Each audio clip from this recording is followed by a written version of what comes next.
média, à ce grand média. Et je tombe sur la rédactrice du service international, très on est sur l'actualité, ah ben oui c'est la Tunisie, etc. Je dis ben justement ça tombe bien, c'est la Tunisie dont je vais vous parler. Et je parle de mes 15 bonhommes, peut-être un peu plus, qui ont fait la harga, qui sont peut-être quelque part en mer. Donc perdus en mer. Et voilà, ça fait 3 jours quand même qu'ils sont en mer.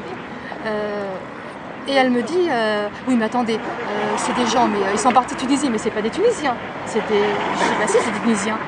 Non mais c'est pas possible. Elle met en doute donc. Oui, elle met en doute. Non, ce sont ils viennent d'Afrique subsaharienne. Je dis, mais non, ils sont tunisiens. Oui, elle ignore en fait. Mais enfin, c'est idiot. On part pas quand c'est la révolution. Ah voilà. Bon, écoutez, là on m'appelle, je suis désolée, au revoir. Donc, ben voilà.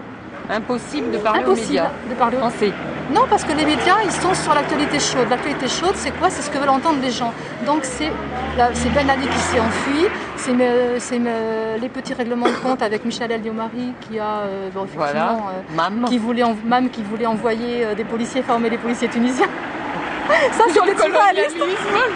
Ça c'était très surréaliste. C'est Juppé qui a dit ah mais c'est incroyable qu'on apprenne l'actualité, ce qui se passe en Italie, en Tunisie par les médias. La France est là-dessus.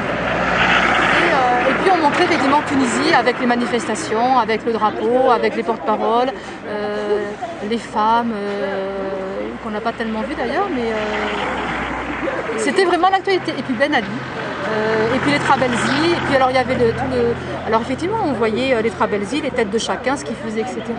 Mais réellement le peuple, ce qui vit, ce qui se passe, alors là on s'en fout. Le peuple, on s'en fout quoi. Et là, avant de venir ici en Tunisie, j'ai appelé un autre média pour leur dire, écoutez, voilà, je vais en Tunisie, je vais dans un endroit qui n'a pas été tellement couvert, le nord de la Tunisie, entre Bizerte et la frontière algérienne. Je vais rencontrer des gens qui sont des gens ordinaires. Ah non, mais vous savez, on a déjà un correspondant sur place à Tunis. J'ai fait oui, mais peut-être qu'avec un seul correspondant, s'il est à Tunis. Le correspondant, il est à l'hôtel Africa, il n'est pas. Moi, c'est ce que j'ai vu, dans d'autres pays, oui. C'est ça. Et j'ai lu l'article qu'il a écrit, mais j'étais mort de rire. En gros, dans l'article, les Tunisiens ont été alertés dans la nuit par un mec qui, au milieu de la nuit, a dit Ben Ali est parti, Ben Ali est parti. Ce qui est faux. Oui, moi je savais à 8h30 du soir, et même avant par les informations. À 6h30, les gens pensaient. Et ensuite, autre article. Ah, mais c'est extraordinaire, j'étais déjà dans un taxi et le chauffeur de taxi a parlé des Trabelsi, de la mafia, de ce qui se passait. Et il m'a dit, mais vous savez, jamais avant j'aurais parlé de ça.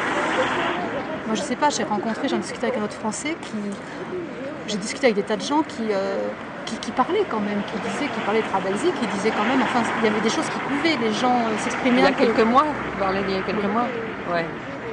Et les gens ont commencé vraiment à en parler depuis un an. Et je trouve qu'il y a une manière un peu simpliste de traiter l'information.